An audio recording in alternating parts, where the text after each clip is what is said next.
But nonetheless, let's take you through all of the stories that we're tracking at this hour. And well, we have Marico earnings. Marico is at the high point of the day. We have the management with us actually. Remember, the results were in line. The gross and EBITDA margins expanded year on year, but quarter on quarter the gross margins did decline to support the volumes. To discuss this and more, we have Saugata Gupta, the managing director and CEO of Marico, joining us. Thanks a lot for joining in, Saugata.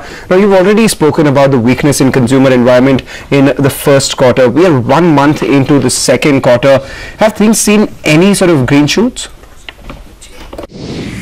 would say there has been no discernible change. I think the consumption situation is a soft. Also, I think it's just not the consumption situation, it's also the liquidity in the channel. So both are perhaps impacting the kind of category growths in different sectors. While at one end, of course, there is modern trade and e-com driving a little bit of premiumization.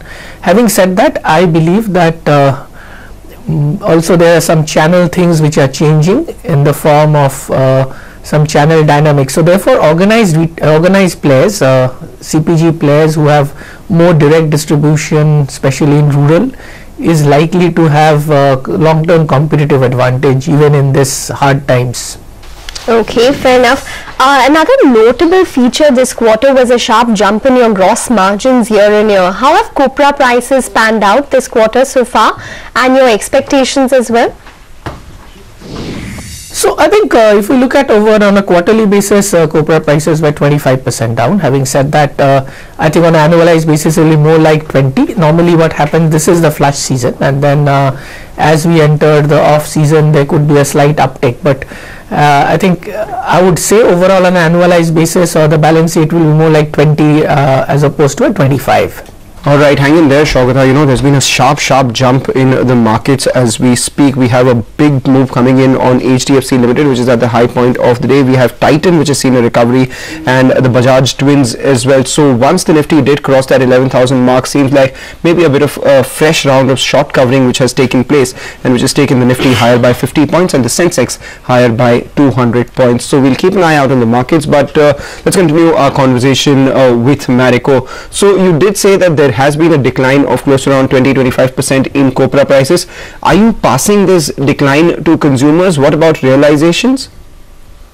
So if you look at the parachute volume and value, there is a 1% deflation. So while on not taking across the board price drops, what we are doing is we are doing some tactical things in certain packs and in terms of certain consumer promotions. So we have done a marginal pass off, and we believe that we will wait and watch if this persists, and we have to maximize volume growth and market share. And as you see that we have gained 246 bips market share gain which we have had this quarter. So for us, market share and volume growth is of paramount importance, so we'll be carefully watching our pricing.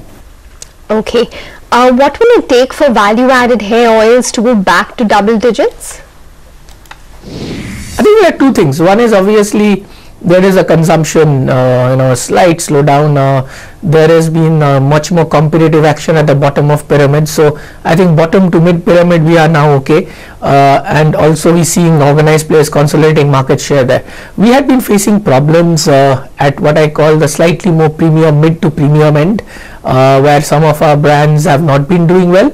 I think there are two green shoots, which is aloe vera and dry fruit oil, and aloe vera has already has got scale. Dry fruit we are prototyping in 1 or 2 markets, and therefore if they start delivering growth, and some of our other core brands like which are not doing well in the so-called premium end, a little more premium end, we have to get that right. That should get value added hair oils back to around 10% for the balance year. Okay, so just before we get back to the conversation, Saugata, we have the gross slippages for State Bank of India which are flashing on the screen. So that is higher than at least what the street was anticipating in terms of the gross slippages. It's coming at around 16,000 crores plus, and the street was working with, say, maybe slippages of anywhere between 7 to 11,000 odd crores. I think the stress in the agri and the SME sector would be watched out for quite closely. Just to put it into perspective, last quarter. I'm not sure what the gross slippages were, so maybe we should just 961 was okay, so that's that. I wasn't quarter. sure whether that was gross or net. So compared to that, I think the outlook was that it should probably come in between a range of 7 to 11,000 odd crores. So compared to that, 16,212 crores is definitely on the higher side. It's missed estimates. In fact, it's not even within the range that the street was anticipating. So the breakup of the slippages would be extremely important.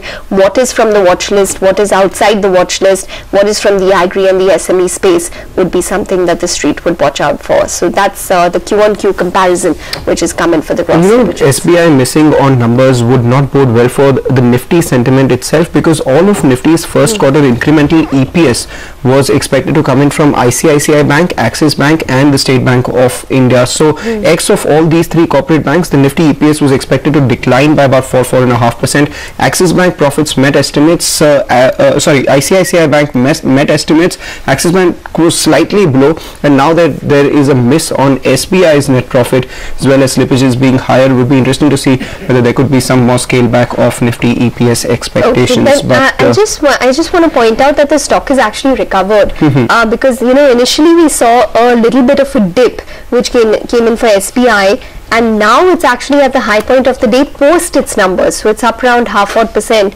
Maybe, just maybe, the street is working with probably the fact that maybe a large part of the stress is recognized this quarter. So let's see. The management commentary, I think, is going to be extremely critical in terms of the internals of the asset quality. All right, so we'll keep an eye out on that. Let's go back to our conversation with Marico's Saugata Gupta. Saugata, apologies for keeping you waiting. You spoke about the value-added hair oils in the previous question, but what is your outlook on Saffola? Do you remain cautiously optimistic? What makes you cautious? I think we have been trying some things. There are certain issues. One is, of course, the value proposition and the pricing. There are inter-channel plays which are happening, which is actually impacting Saffola growth in urban general trade. So I believe we have a job to do. We are trying out certain experimentations, but we will be at it till we get it back into at least high single digits. Okay, what's the potential for the foods business, say, over the next 2 to 3 odd years, and how much do you think you'll spend on, say, advertising to support these launches? So let me just give an overall ad spends. I think we will continue to invest behind innovation and also an overall creating demand generation. So our A&P will be in the region of 10% this year and going forward. As regards food is concerned, I think we are pretty happy at how things are. Having said that, I think it's very, very important to get scale.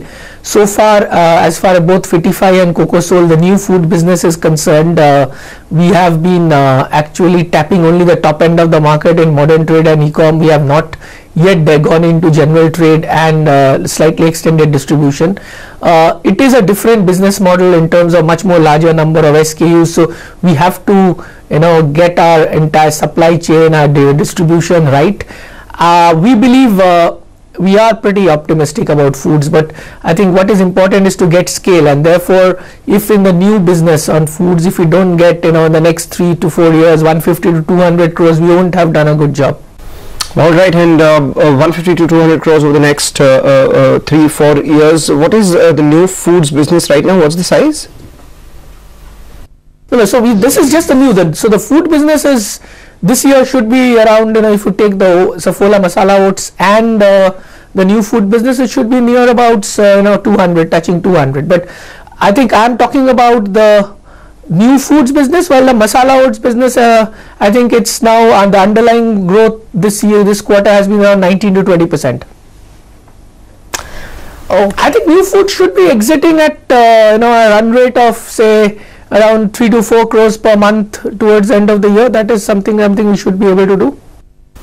Saugata, thanks a lot for that. We'll take your leave this time around, but can't take your eyes away from the market. 100-point move on the Nifty, 350 points on the Sensex.